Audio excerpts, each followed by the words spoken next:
हम शुरुआत करते हैं अपने TIR वाले टॉपिक से। और उसमें ये था कि जैसे ये इधर की तरफ कोई डेंसर मीडियम है एंड ऊपर कोई रेयरर मीडियम। जब बिल्कुल 0 डिग्री एंगल ऑफ इंसिडेंस है तो डेविएशन नहीं हुआ और ये सीधा निकल गया, और इस वक्त डेविएशन था 0 डिग्री पे डेविएशन बिल्कुल 0 था। तो आपको एक काम दिया गया था कि भी आपको ना एंगल ऑफ डेविएशन प्लॉट करना था जैसे जैसे आई 0 से और 90 डिग्री की तरफ चलेगा, ये आपको काम दिया गया था। तो देखते हैं अब हम सीखते हैं कि कैसा बनेगा। यहां मैं इस एक्सिस पे लेता हूं एंगल ऑफ डेविएशन एंड इस एक्सिस पे ले रहा हूं एंगल ऑफ इंसिडेंस, और बीच में एक जगह आएगी जहां क्रिटिकल एंगल के बराबर ये हो जाएगा, क्रिटिकल एंगल के बराबर एंगल ऑफ इंसिडेंस। अब देखें 0 पे ये है 0, तो ग्राफ तो 0 से ही स्टार्ट हुआ है। शुरू में तो डेविएशन कम होगा, जब क्या होगा जैसे एंगल ऑफ इंसिडेंस थोड़ा बढ़ा तो डेविएशन थोड़ा यूं हो जाएगा, मतलब कुछ डेविएशन दिखेगा। रिफ्रैक्शन में डेविएशन कम होता है। देखो ये बात आपसे पूछी जाए कि रिफ्रैक्शन और रिफ्लेक्शन किस में डेविएशन ज्यादा होता है और किस में डेविएशन कम होता है। रिफ्रैक्शन में रे इतना बैंड नहीं होती है, रिफ्लेक्शन में वेव ज्यादा बैंड होती है। तो बताओ डेविएशन किस में ज्यादा होता है, रिफ्रैक्शन में या रिफ्लेक्शन में? रिफ्लेक्शन में। तो ये ग्राफ कैसा बनता है, रिफ्रैक्शन में तो ये ग्राफ धीरे धीरे कर्वी नेचर का चलता है, स्ट्रेट लाइन नहीं होगा, कर्व की तरह चलेगा, क्योंकि रिफ्रैक्शन में जो एंगल्स हैं वो साइन के अकॉर्डिंग चलते हैं, साइन। तो ये कुछ दूरी तक ये कर्व चलेगा, और ये लास्ट स्टेज है, लास्ट स्टेज रिफ्रैक्शन की है। लास्ट स्टेज रिफ्रैक्शन का मतलब है कि ये वो वाली स्टेज होगी जब एंगल ऑफ इंसिडेंस तो आपका IC हो गया, एंगल ऑफ इंसिडेंस जो है, एंगल ऑफ इंसिडेंस वो तो आपका हो गया IC, और ये जो एंगल ऑफ रिफ्रैक्शन है वो आपका हो गया π/2। तो जब रिफ्रैक्शन होता है तो उसमें कैसे हम निकालते हैं रिफ्रैक्शन में डेविएशन? बताओ रिफ्रैक्शन में डेविएशन निकालने का क्या तरीका होता है? रिफ्रैक्शन में डेविएशन निकालने का क्या तरीका होता है भाई? अगर आपको ध्यान हो, रिफ्लेक्शन में डेविएशन का फॉर्मूला था π-2i, रिफ्रैक्शन में डेविएशन का फॉर्मूला था बड़ा माइनस छोटा। R बड़ा है तो R में से I घटा दो, और I बड़ा है तो I में से R। कुछ याद आया इस तरह का फॉर्मूला? ठीक है, तो इस समय R तो है π/2 और ये है I है IC, तो यहां जो डेविएशन होगा this will be π/2 minus IC। मान लो मैं इसे Δ1 बोलूं, ये आपका ये आया। अब इसके एकदम से, इसके जस्ट बाद एकदम से डेविएशन बढ़ेगा। कारण सुनो, इसके जस्ट बाद एकदम से डेविएशन बढ़ेगा। रीजन, क्योंकि यहां तक तो हुआ है रिफ्रैक्शन, और इसके बाद होगा TIR। TIR मतलब रिफ्लेक्शन। यहां तक रिफ्रैक्शन होने के बाद जस्ट इससे आगे जाएंगे तो रिफ्लेक्शन होगा, तो बहुत ज्यादा बैंड हो जाएगी। समझ में आ रहा है क्या? ठीक है, हम थोड़ा सा आगे गए तो ये एंगल भी ऑलमोस्ट IC है, जरा सा आगे गए तो ये एंगल भी IC है, तो एंगल ऑफ रिफ्लेक्शन भी IC हो जाएगा। थोड़ा सा ही आगे गए, बस जरा सा आगे। तो यूं बताओ रिफ्लेक्शन का फॉर्मूला क्या कहता है कि ये डेविएशन कितना हुआ? रिफ्लेक्शन का फॉर्मूला क्या कहता है, ये डेविएशन कितना होगा? π-2i, तो π-2ic होगा। यानी कि जस्ट इसके बाद एकदम से डेविएशन बढ़ा, जस्ट इसके बाद एकदम से डेविएशन बढ़ा, और ये डेविएशन π-2ic हो गया। मैं इसको Δ2 बोलता हूं, π-2 ऑफ IC। और यहां तक आने के बाद एक जंप है ग्राफ में, और ये यहां से स्टार्ट होगा। इतना आने के बाद एक जंप है और ग्राफ ऊपर से स्टार्ट होगा। एक चीज आप देख सकते हो, ऊपर वाला बिल्कुल इसका डबल है।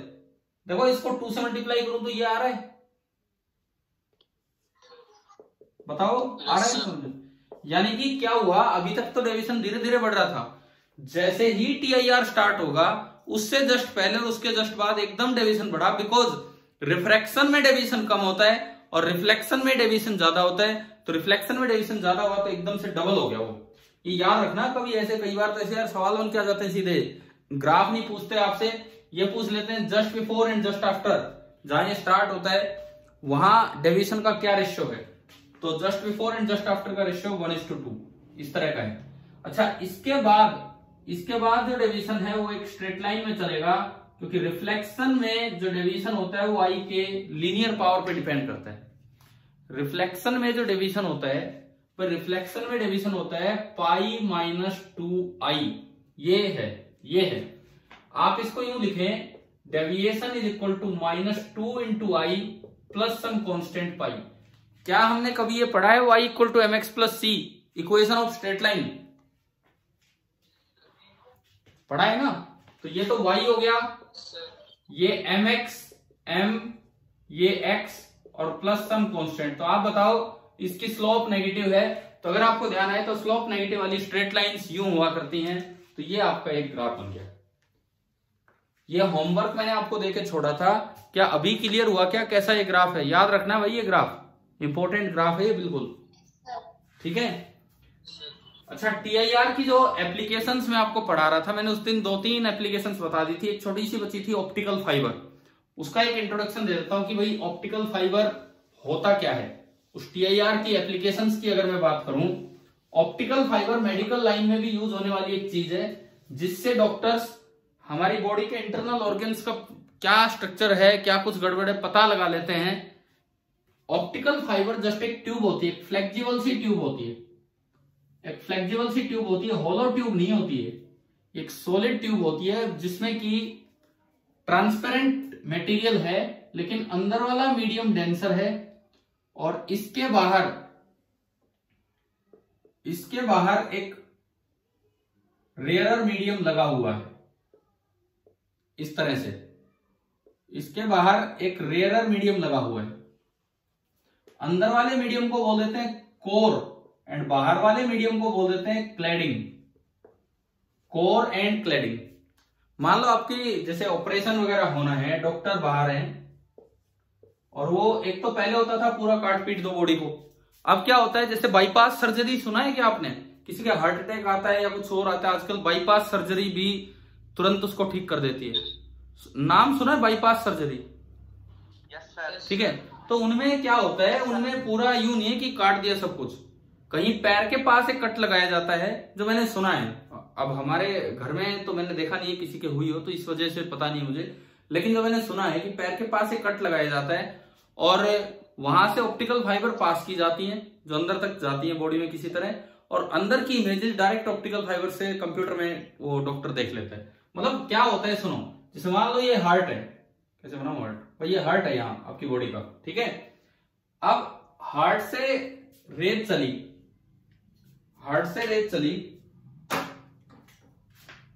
यूं, पहले यहां से एंट्री करी। ऑप्टिकल फाइबर इस तरह से बने होते हैं कि देखो अब ये रे किधर से किधर जाना चाह रही है, denser to rarer, denser to rarer जाना चाह रही है, और जो इसमें आई होता है वो आई ग्रेटर देन IC रहता है हर बार, हर इंटरेक्शन पे, हर बार। तो क्या ये रे बाहर निकलेगी या अंदर ही बैंड हो जाएगी?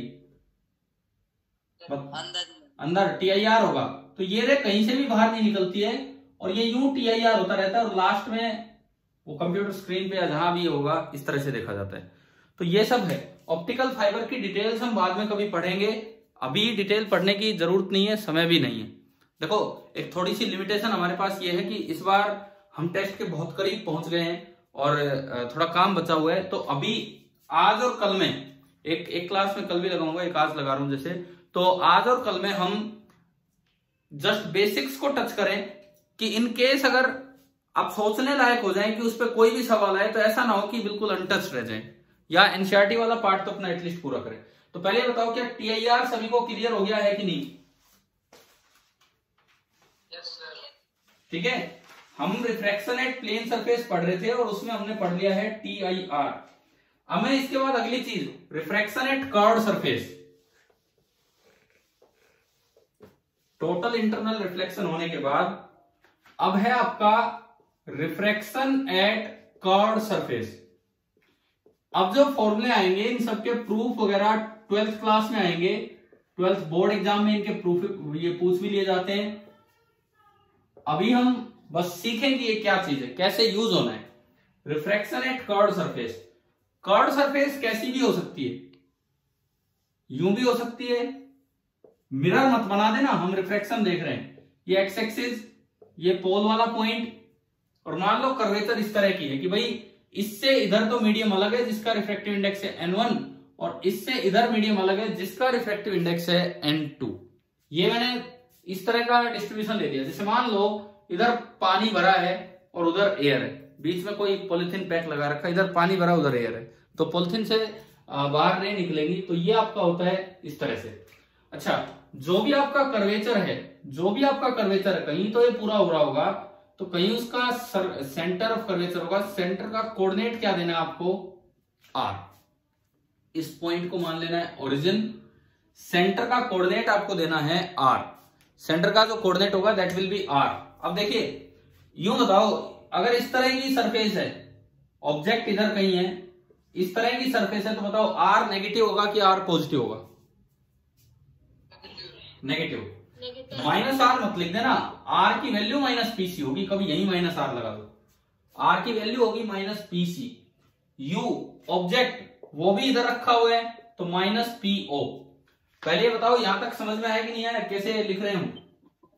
ठीक है, अब देखो इसका जो फॉर्मूला होता है इमेज लोकेशन का फॉर्मूला, प्रूफ 12th में करेंगे, अभी कोई जरूरत नहीं है। n2/v minus n1/u is equal to n2 minus n1 upon r।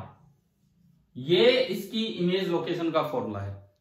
n2/v minus n1/u is equal to n2 क्या है, दूसरी साइड का refractive index, upon v image की पोजीशन जो इस फॉर्मूले से निकलेगी, माइनस n1 पहली साइड का रिफ्रैक्टिव इंडेक्स जिधर से इंसिडेंट रे आ रही है, अपॉन u ऑब्जेक्ट की पोजीशन जहां भी इंसिडेंट रे मिलेंगी, बराबर n2 minus n1 upon r। और r क्या चीज है, r है सेंटर ऑफ कर्वेचर का कोऑर्डिनेट। r जो है that is the coordinate of centre of curvature. दूसरी बात, जब भी आप कोई फॉर्मूला बनाते हैं तो उसके साथ एक मैग्निफिकेशन बनाते हैं। जैसे आपने मिरर फॉर्मूला पढ़ा, मिरर फॉर्मूला आया 1/v plus 1/u equal to 1/f, लेकिन साथ में ये और पढ़ा कि मैग्निफिकेशन एक्सटेंडेड ऑब्जेक्ट के लिए क्या है, बताना मिरर फॉर्मूला में मैग्निफिकेशन क्या है, क्या फॉर्मूला होता है? ना, वो तो मैग्निफिकेशन की डेफिनेशन है हर जगह, माइनस v बाई u। तो अगर यहां पे हम देखें इस पर्टिकुलर केस में, अगर एक्सटेंडेड ऑब्जेक्ट हो तो मैग्निफिकेशन का फॉर्मूला होता है n1v अपॉन n2u। ये आप याद रखेंगे, मैग्निफिकेशन का फॉर्मूला होता है n1v अपॉन n2u। देखो इमेज लोकेट होगी इस फॉर्मूले से, और मैग्निफिकेशन का फॉर्मूला होगा ये। जैसे मैं एक क्वेश्चन में एक बार अप्लाई करवा के दिखा देता हूं कि किस तरह से ये करना है। रिफ्रैक्शन एट प्लेन सरफेस तो ज्यादा डेप्थ में पढ़ना होता है, बिकॉज उसमें टीआईआर भी आता है, वो एक अच्छा सा टॉपिक है। लेकिन रिफ्रैक्शन एट कर्व्ड सरफेस में 12th क्लास के बोर्ड एग्जाम में इनके प्रूफ आते हैं, हमें इनके प्रूफ करने की कोई जरूरत नहीं, इतने बड़े बड़े प्रूफ, हम सीधा फॉर्मूला अप्लाई करना सीखे। देखो मान लो पहला केस में ऐसा ही लेता हूं, इसी तरह की सरफेस है, एक साइड मीडियम कुछ है, दूसरी साइड कुछ है। सपोज इधर एयर है, मैं कहता हूं इधर एयर है, तो n1 1, और इधर कोई और दूसरा मीडियम है जिसका 1.33 ये दे दिया, वाटर है जैसे, इस तरह से है। और आपको ये दिया है कि इसका रेडियस ऑफ कर्वेचर है 20 सेंटीमीटर, और ऑब्जेक्ट जो रखा है वो यहां से रखा हुआ है 40 सेंटीमीटर पे, ऑब्जेक्ट जो रखा है वो रखा है 40 सेंटीमीटर पे। इसकी हाइट भी मान लेते हैं, ऑब्जेक्ट की हाइट है 1 सेंटीमीटर, बस बहुत है इतनी चीजें। अब आपको इमेज की लोकेशन पता लगानी है, इमेज का नेचर पता लगाना है, इमेज का साइज पता लगाना है, फॉर्मूले अप्लाई करने हैं, और कुछ नहीं, बस हम यही सीख रहे हैं, हम सीख ही ये चीज रहे हैं और कुछ नहीं कर रहे। हाँ जी, सबसे पहली बात u कितना, इस डायग्राम को देख के बताओ u कितना, -40। तो मैंने यहां रखा -40, v हमें निकालना है। n2 कितना, उधर वाला, n2 होता उधर वाला, 1.33 माइनस N1 कितना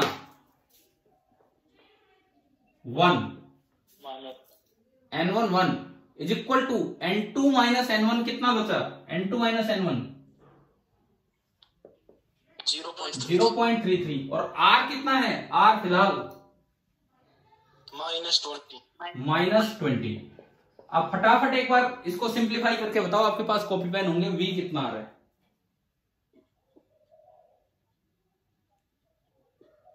इसको सोल्व करके बताएं कि V कितना आ रहा है, कितना आना चाहिए वो मैं लिखता हूं, आप फटाफट सोल्व कीजिए। शायद आना चाहिए -32 सेंटीमीटर, लेकिन आप एक बार कैलकुलेट कीजिए।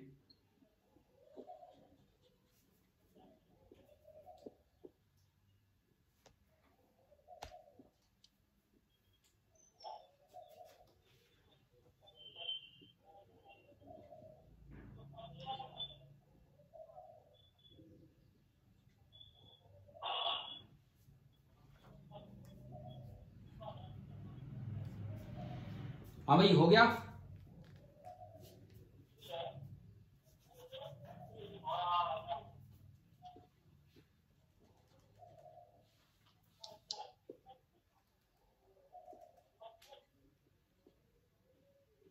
अब 1.33 को 4/3 लिख सकते हैं, अगर कैलकुलेशन में दिक्कत लगे तो 1.33 को 4/3 लिख के आप सोल्व कर सकते हैं, कर लेंगे ना ये, ठीक है। मान लो V आ गया -32, अब यहां से मैग्निफिकेशन बताओ कितना आ रहा है, ये बता दो ये कितना आ रहा है मैग्निफिकेशन विद साइन,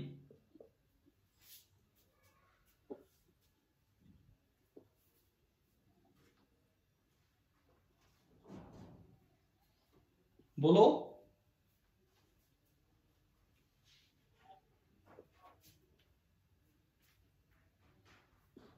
मैग्निफिकेशन आएगा +0.6, 8 नहीं। क्या किसी भी बच्चे के आए हैं आंसर?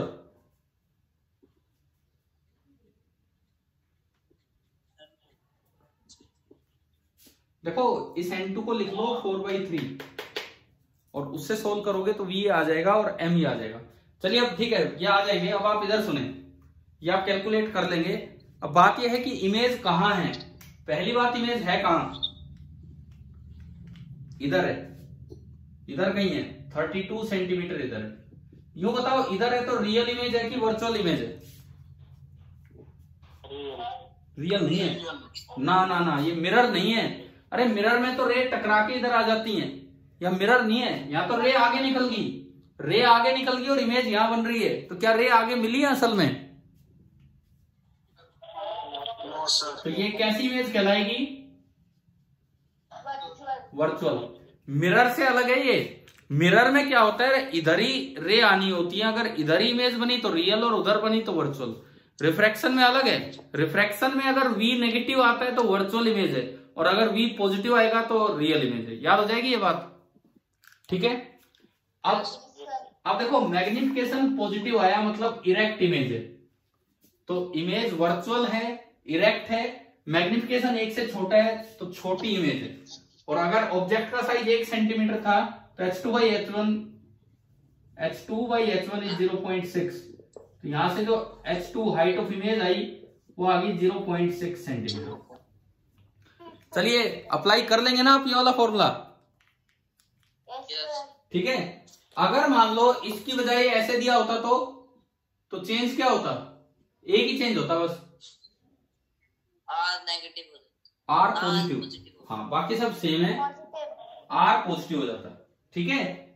और अगर ये प्लेन सरफेस होती तो उसको तो हमने पहले ही अलग से देख लिया।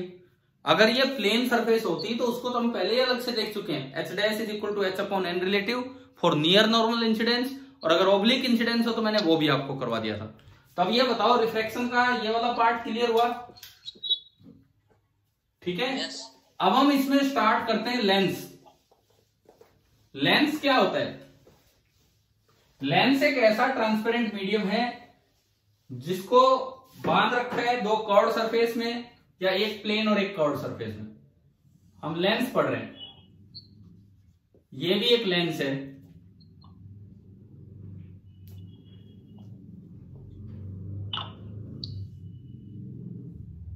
ये भी एक लेंस है।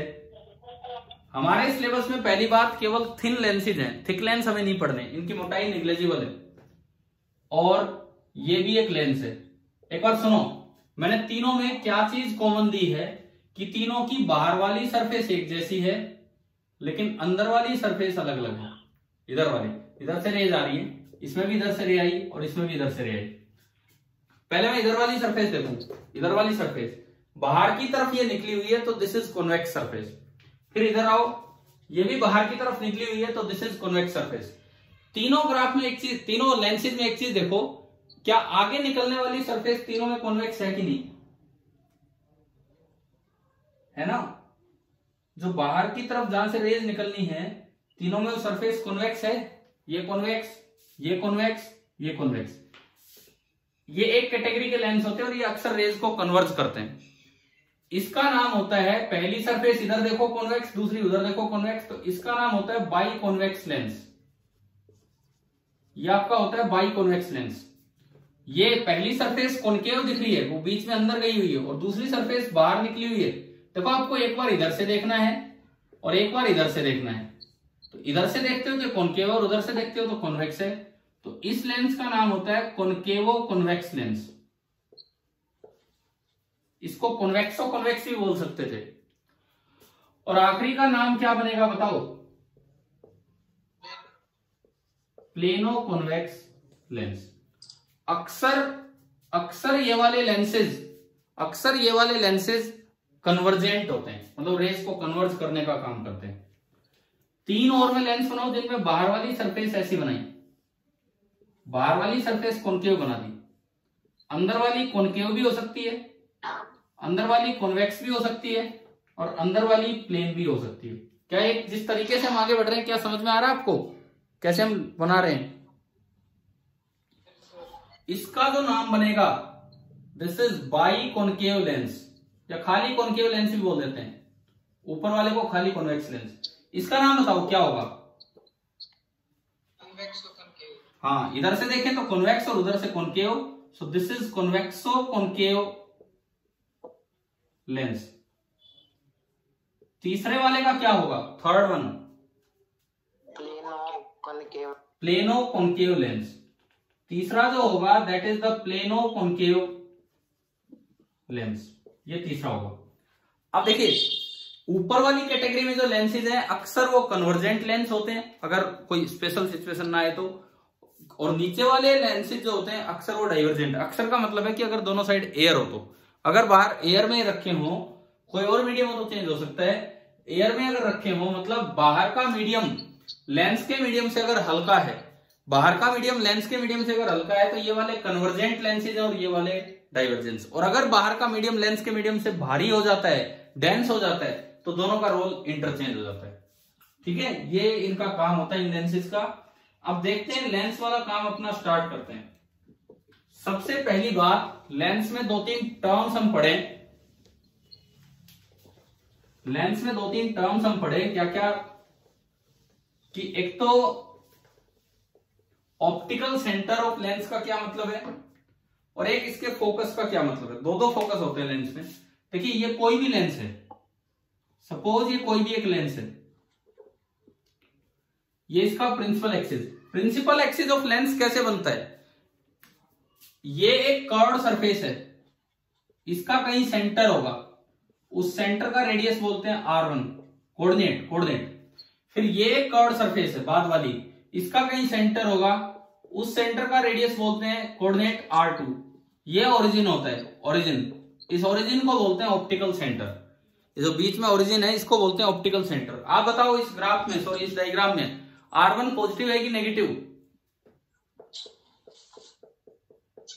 पॉजिटिव होगा ना, आगे है, और R2 नेगेटिव। ये फर्स्ट सरफेस जिधर इंसिडेंट रे आएंगी और ये सेकंड सरफेस जिधर रिफ्लेक्टेड रहेगी। ठीक है, अब देखिए ऑप्टिकल सेंटर एक ऐसा पॉइंट होता है। देखो पहली बात, प्रिंसिपल एक्सिस क्या होता है? प्रिंसिपल एक्सिस बोलते हैं line joining both the centres, C1 C2। ये जो C1 C2 को ज्वाइन करने वाली जो लाइन है, C1 C2 को ज्वाइन करने वाली जो लाइन है, इसको हम बोल देते हैं प्रिंसिपल एक्सिस। ये आपका होता है प्रिंसिपल एक्सिस। प्रिंसिपल एक्सिस पे ऑप्टिकल सेंटर एक ऐसा पॉइंट है कि अगर वहां से कोई रे गई तो वो अनडेविएटेड आगे निकल जाएगी। इसको हम बोल देते हैं ऑप्टिकल सेंटर। ऑप्टिकल सेंटर का मतलब आ गया समझ में? पहली बात, प्रिंसिपल एक्सिस क्या होता है? Principal axis is the line joining both the centres of curvature. अगर एक सरफेस प्लेन हो तो एक का सेंटर लेके प्लेन पे परपेंडिकुलर डाल दो, वो होगा प्रिंसिपल एक्सिस। क्या होता है एक लेंस का प्रिंसिपल एक्सिस? क्या समझ में आया? अगर दोनों साइड सरफेस कर्व्ड है तो दोनों के सेंटर को ज्वाइन कर दो, वो होगा प्रिंसिपल एक्सिस। और अगर एक साइड कर्व है और एक साइड प्लेन है तो कर्व के सेंटर ढूंढते हुए और वहां से प्लेन पे परपेंडिकुलर डाल दो तो वो आपका हो जाएगा प्रिंसिपल एक्सिस। क्लियर हो गया? ठीक है। प्रिंसिपल एक्सिस पे एक ऐसा पॉइंट कि जहां से कोई भी रे आए वो अनडेविएटेड निकल जाएगी, उसे बोलते हैं ऑप्टिकल सेंटर। पोल नहीं, ऑप्टिकल सेंटर। और ये ओरिजिन होता है, वहां पे पोल होता है, यहाँ पे ओरिजिन ऑप्टिकल सेंटर है। ठीक है। अब यहाँ पे दो फोकस होते हैं, एक होता है first focus, first principal focus. First principal focus का मतलब होता है, फर्स्ट प्रिंसिपल फोकस का मतलब होता है कि अगर आपने ऑब्जेक्ट यहां रख दिया तो जो इमेज बनेगी वो इंफिनिटी पे बन जाएगी। फर्स्ट प्रिंसिपल फोकस का मतलब है कि अगर आपने ऑब्जेक्ट यहां रख दिया तो इमेज इंफिनिटी पे बनेगी। इस कॉन्वेक्स लेंस का, कन्वर्जेंट लेंसेज का फर्स्ट प्रिंसिपल फोकस इधर होता है, इधर कहीं होगा फर्स्ट प्रिंसिपल फोकस। कैसे? एक ऐसी जगह कि अगर आपने वहां पे ऑब्जेक्ट रख दिया तो जो रेज आएंगी, देखो ये कन्वर्जिंग लेंस है कि डाइवर्जिंग है, बताओ? कन्वर्जिंग। तो ये इनको समेटेगा, ये बस इतना समेट पाएगा कि रेज पैरेलल हो जाएंगी, ये इतना समेट पाएगा कि रेज पैरेलल हो जाएंगी। अगर रेज पैरेलल ही हुई है तो कहां बनी इमेज जाके? इंफिनिटी पे। यानी कि फर्स्ट प्रिंसिपल फोकस एक ऐसा पॉइंट है कि अगर वहां ऑब्जेक्ट रख दिया तो इमेज कहां बनेगी जाके? इंफिनिटी पे। ऐसे पॉइंट को बोलते हैं फर्स्ट प्रिंसिपल फोकस। ऐसे एक दूसरा पॉइंट डिफाइन होता है F2, second principal focus. Second principal focus का मतलब है कि अगर ऑब्जेक्ट एट इंफिनिटी हो तो इमेज जहां बनेगी उस पॉइंट को क्या बोलते हैं हम? F2। याद करनी है बातें। फर्स्ट प्रिंसिपल फोकस मतलब अगर ऑब्जेक्ट वहां रख दिया और इमेज इंफिनिटी पे बने तो ऑब्जेक्ट जहां रखा है वो पॉइंट आपका होता है first principal focus. Second principal focus मतलब अगर ऑब्जेक्ट इंफिनिटी पे था, अब इमेज जहां बनेगी उसी पॉइंट को क्या बोलते हैं? Second principal focus. इसी डायग्राम में मैं आपको दिखाता हूं सेकंड प्रिंसिपल फोकस। ऑब्जेक्ट अगर इंफिनिटी पे है, इतनी दूर है कि रेज आते आते कैसे हो जाएंगी?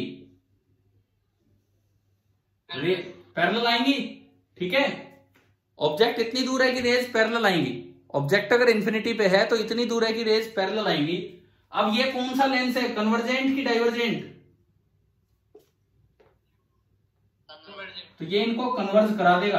अब जहां इमेज बनी उस पॉइंट को बोलते हैं F2। तो आप बताओ क्या एक ही डायग्राम में सब कुछ गुचपुच हो रहा है, लेकिन एक ही डायग्राम में क्या आपको दिख रहा है कि नहीं? कहां तो क्या तो फर्स्ट प्रिंसिपल फोकस होता है और क्या सेकंड? ठीक है, ये इनमें कंफ्यूज मत होना। अब बात आती है फोकल लेंथ किसे बोलते हैं? Focal length F। Focal length is the coordinate of second focus. Second focus का जो कोऑर्डिनेट होता है उसे बोलते हैं फोकल लेंथ। तो कन्वर्जेंट लेंसेज का सेकंड फोकस आगे है, कन्वर्जेंट लेंसेज का सेकंड फोकस आगे, तो इनकी फोकल लेंथ पॉजिटिव होगी कि नेगेटिव होगी? पॉजिटिव। कन्वर्जेंट लेंसेज की फोकल लेंथ पॉजिटिव होती है। अब एक बार देखो डाइवर्जेंट लेंस पे और हम नजर डालते हैं। डाइवर्जेंट लेंस पे और हम नजर डालते हैं। देखिए ये सपोज कीजिए डाइवर्जेंट लेंस है, ये एक डाइवर्जेंट लेंस है। मैं फोकल लेंथ की बात करता हूं।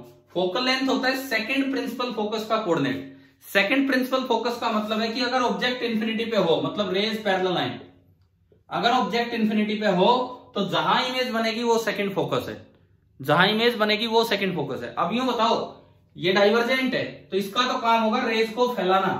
ये डाइवर्जेंट है तो इसका काम होगा रेज को फैलाना। तो क्या इमेज आगे बनेगी, कहीं मिलेगी ये रे? तो इमेज यहां बनी, दिस इज F2 और इसका कोऑर्डिनेट होता है F। तो बताओ इसकी फोकल लेंथ नेगेटिव है कि पॉजिटिव है? नेगेटिव। तो ये बात आप याद रखें, कन्वर्जेंट लेंसेज की फोकल लेंथ पॉजिटिव होती है और जो डाइवर्जेंट लेंसेज होते हैं उनकी फोकल लेंथ नेगेटिव होती है। और दो तरह के फोकस होते हैं। क्या दोनों फोकस में कोई कंफ्यूजन नहीं रहना चाहिए? क्लियर हो गया है ना ये सब? ठीक है। अब फोकल लेंथ ऑफ लेंस निकालने का एक फॉर्मूला होता है, इन सब के प्रूफ 12th में आएंगे। फोकल लेंथ ऑफ लेंस निकालने का एक फॉर्मूला होता है जिसे बोलते हैं लेंस मेकर्स फॉर्मूला। लेंस बनाने वालों के लिए फॉर्मूला है lens makers formula. Lens makers formula ये होता है कि 1/f is equal to n relative -1 into 1/r1 minus 1/r2 where n relative this is equal to n lens upon n surrounding. ये एक फॉर्मूला है। अब इसमें क्या मतलब है किस चीज का वो समझते हैं। जैसे मान लो आपने ये वाला लिया, ये वाला बाहर में मान रहा हूं एयर है, अंदर ग्लास है। तो देखो इधर से रेज आ रही है, this is first surface, this is second surface. F is the coordinate of second focus, जो ये डिसाइड करेगा कि ये लेंस कन्वर्जेंट है कि डाइवर्जेंट है। अभी पता लग जाएगा आपको, देखना। N relative N lens upon N surrounding, बताओ एन लेंस ज्यादा है कि एन सराउंडिंग ज्यादा है इस पर्टिकुलर केस में? N lens. सराउंडिंग तो एयर है, एयर का तो 1 होगा, ग्लास का 3/2। एयर के मुकाबले सबका ज्यादा ही होता है रिफ्रैक्टिव इंडेक्स, यानी कि जो एन रिलेटिव है दिस इज ग्रेटर देन 1। इस पर्टिकुलर केस में आ रहा है ना आपको समझ में? N relative is greater than 1। अगर एन रिलेटिव 1 से बड़ा है तो ये जो टर्म है ये पॉजिटिव होगी कि नेगेटिव होगी? पॉजिटिव। ये टर्म आपकी पॉजिटिव होगी। ठीक है, अब इधर आओ। R1 इसका कोऑर्डिनेट R1 बताओ पॉजिटिव कि नेगेटिव? पॉजिटिव। R2 इसका कोऑर्डिनेट R2 इसका सेंटर पॉजिटिव कि नेगेटिव? नेगेटिव। अब ये नेगेटिव और एक माइनस बाहर लगाए तो माइनस माइनस क्या हो जाएगा? प्लस। और R1 वैसे ही पॉजिटिव, तो ये टर्म भी पॉजिटिव होगी। पॉजिटिव इंटू पॉजिटिव पूरा क्या होगा? पॉजिटिव। और 1/f पॉजिटिव तो f भी पॉजिटिव, और f पॉजिटिव आने का मतलब है कि ये लेंस कैसा लेंस है, कौन सी कैटेगरी का है? कन्वर्जेंट। बताइए क्या समझ में आ गया कि नहीं आया? ठीक है। अब मैंने कहा था कि अगर बाहर हल्का मीडियम है तो ये कन्वर्जेंट है, लेकिन अगर बाहर भारी मीडियम हो गया, भारी मतलब डेंसर, तो ये डाइवर्जेंट बन जाएगा। कैसे? अगर बाहर ज्यादा डेंसर मीडियम है तो NL upon NS less than 1 हो जाएगा, यानी कि n रिलेटिव लेस देन 1।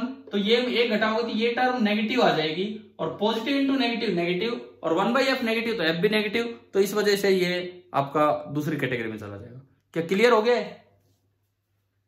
ठीक है। इसी तरह से आप कॉनकेव खुद चेक करना क्या होता है क्या नहीं होता है। अब देखो लेंस मेकर फॉर्मूला के बाद आता है lens formula for paraxial rays. Lens formula बिल्कुल मिरर फॉर्मूला की तरह है, बिल्कुल मिरर फॉर्मूला की तरह। वहां प्लस था तो यहां क्या आ जाता है? प्लस की जगह यहां क्या आएगा? माइनस। और माइनस की जगह मैग्निफिकेशन में आ जाता है प्लस। समझ गए हो? मिरर में यहां प्लस है और यहां माइनस है। लेंस फॉर्मूला में यहां माइनस है और नीचे प्लस होगा, और ये सब कुछ विद साइन रखना है। जो भी कुछ सोल्व होके आएगा इसी के अकॉर्डिंग सोल्व होके आएगा। भाई पॉजिटिव आया, नेगेटिव आया, मैग्निफिकेशन क्या आया, सब इसी पे डिपेंड करेगा। समझ में आ रहा है? ठीक है। अब हम इनको अप्लाई करने का अभी टाइम बचा भी नहीं है। आज की क्लास तो यही फिनिश होती है। मैंने थोड़ा सा आइडिया दिया। आप एक काम करेंगे, एक बार एनसीईआरटी बुक में एक एक चीज पढ़ लें, मतलब क्वेश्चंस कर लीजिए, क्वेश्चंस कर लीजिए। जस्ट एक एक चीज पढ़ने की जरूरत नहीं है। क्वेश्चन, सोल्ड एग्जाम्पल और एक्सरसाइज। हम कल फिर एक बार मिलेंगे और कल मैं इनको फिनिश करवा दूंगा। एनसीईआरटी लेवल पे तो सारा काम कर ही रहे होंगे। ठीक है। बाकी इस टेस्ट के बाद दोबारा थोड़े दिन, 2-4 दिन ये कंटिन्यू होगा। बट अगर सिंपल टेस्ट आता है, और सिंपल की बात नहीं है, आप अप्लाई कर सकोगे इन कॉन्सेप्ट्स को, चाहे क्वेश्चन कैसा भी है। हाँ, थोड़ी सी अभी प्रैक्टिस की कमी है, वो हो जाएगी बाद में। ठीक है भाई, थैंक यू।